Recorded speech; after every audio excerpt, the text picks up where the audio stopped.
Hello everyone, welcome to House of Aroma. ನಾನಿವತ್ತು ನಿಮಗೆ ನನ್ನ ಅಮ್ಮ ಸ್ಪೆಷಲ್ ಚಟ್ನಿ ಪುಡಿ ಹೇಗೆ ಮಾಡೋದಂತ ತೋರಿಸ್ಕೊಡ್ತಾ ಇದ್ದೀನಿ. ಇದು ತುಂಬಾ ಸಿಂಪಲ್, ಈಸಿ ಮತ್ತೆ ಟೇಸ್ಟಿ ಆಗಿರುತ್ತೆ. ಇದನ್ನ ನೀವು ತುಂಬಾ ದಿನಗಳ ಕಾಲ ಸ್ಟೋರ್ ಮಾಡ್ಕೊಂಡು ಇಟ್ಕೊಳ್ಬಹುದು. ನಾನಿವಾಗ ಏನು ಇಂಗ್ರೀಡಿಯೆಂಟ್ಸ್ ತೋರಿಸ್ತಾ ಇದ್ದೀನಿ, ಅದನ್ನ ನಾವು ಫಸ್ಟ್ ಡ್ರೈ ರೋಸ್ಟ್ ಮಾಡ್ಕೊಂಡು ಎತ್ತಿಟ್ಕೊಳ್ಬೇಕಾಗತ್ತೆ. ನಾನಿಲ್ಲಿ 1 ಕಪ್ ಕಡಲೆಬೇಳೆ ಮತ್ತೆ 1 ಕಪ್ ಉದ್ದಿನ ಬೇಳೆನ ತಗೊಂಡು ಡ್ರೈ ರೋಸ್ಟ್ ಮಾಡ್ಕೊಂಡು ಎತ್ತಿಟ್ಕೊಂಡಿದ್ದೀನಿ. ನೆಕ್ಸ್ಟ್ 1 ಕಪ್ ಕಡಲೆ ಬೀಜ, ಇದನ್ನು ಕೂಡ ಡ್ರೈ ರೋಸ್ಟ್ ಮಾಡ್ಕೊಂಡು ಎತ್ತಿಟ್ಕೊಂಡಿದ್ದೀನಿ. ನೆಕ್ಸ್ಟ್ ನಾನು ಒಂದು ಫುಲ್ ಸೈಜ್ ಕೊಬ್ಬರಿ ತುರಿದು ಡ್ರೈ ರೋಸ್ಟ್ ಮಾಡ್ಕೊಂಡಿದ್ದೀನಿ.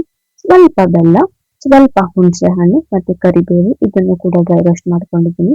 ನಾನಿಲ್ಲಿ ಗುಂಟೂರು ಮತ್ತೆ ಬ್ಯಾಡಗಿ ಮೆಣಸಿನಕಾಯಿನ ಮಾತ್ರ ಆಯಿಲ್ ಅಲ್ಲಿ ಫ್ರೈ ಮಾಡ್ಕೊಂಡು ಎತ್ತಿಟ್ಕೊಂಡಿದ್ದೀನಿ.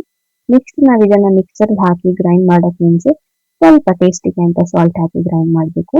ನಾವು ಇದನ್ನ ತರಿಯಾಗಿ ರುಬ್ಕೊಂಡಷ್ಟು ನಮಗೆ ಟೇಸ್ಟಿಗೆ ತುಂಬಾ ಚೆನ್ನಾಗಿ ಸಿಗುತ್ತೆ. ನಾವು ಇದನ್ನ ಇಡ್ಲಿಗೆ, ದೋಸೆಗೆ, ಚಪಾತಿಗೆ ಮತ್ತೆ ಅನ್ನದ ಜೊತೆ ತುಪ್ಪ ಹಾಕೊಂಡು ತಿನ್ನೋಕೆ ತುಂಬಾ ಚೆನ್ನಾಗಿರುತ್ತೆ. ಟ್ರೈ ಮಾಡಿ, ಕಮೆಂಟ್ಸ್ ಅಲ್ಲಿ ಹೇಳಿ ಹೇಗಿತ್ತು ಅಂತ. Thank you for watching.